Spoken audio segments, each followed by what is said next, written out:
Okay, so we're going to go over kind of three at one time here. We're going to go over fonts, uh, layout, and color.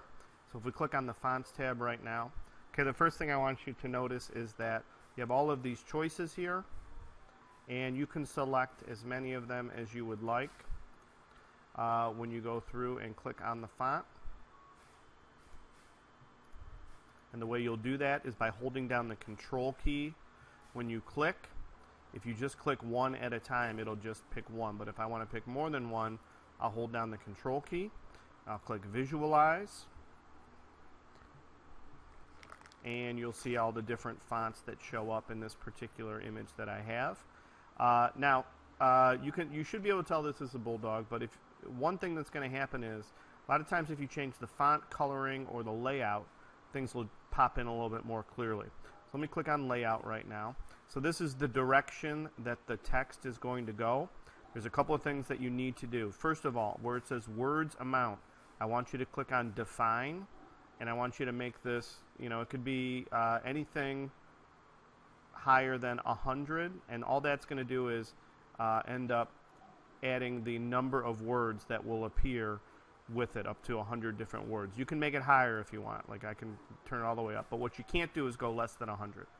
Okay, because again, we want a lot of different words showing up in our image right here. Where it says words relative, make sure that you have maximize selected, and then play around with these different slopes here. So for example, all of the words right now are horizontal. If you look closely, they're all going right to left. I can turn that and make them all vertical by clicking on that and clicking visualize. So now they're all vertical, they're going up and down. You can have them do both. And now some of the words will be going right to left and some will be going up and down.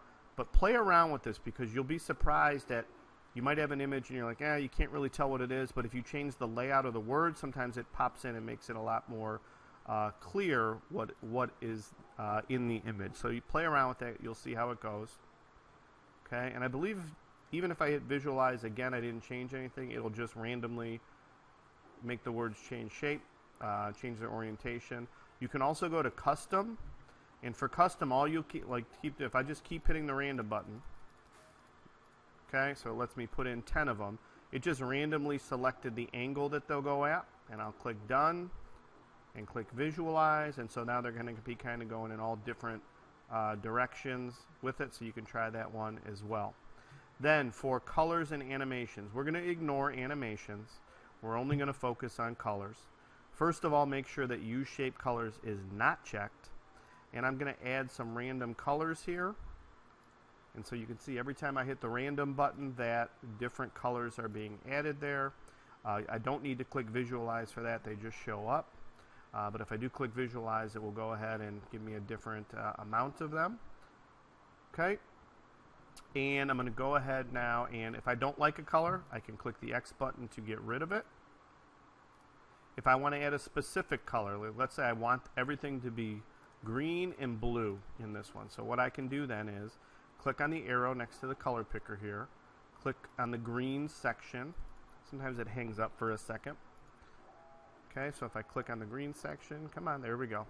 So I can do the slider bar or click in a certain area and then pick a particular color green and say add.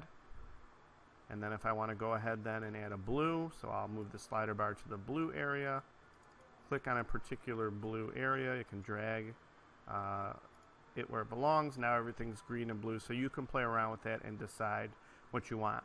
Everything below animation is not for what we're doing in class, so you should just pay attention to the colors for this one. And again, color will sometimes make your image look a lot better.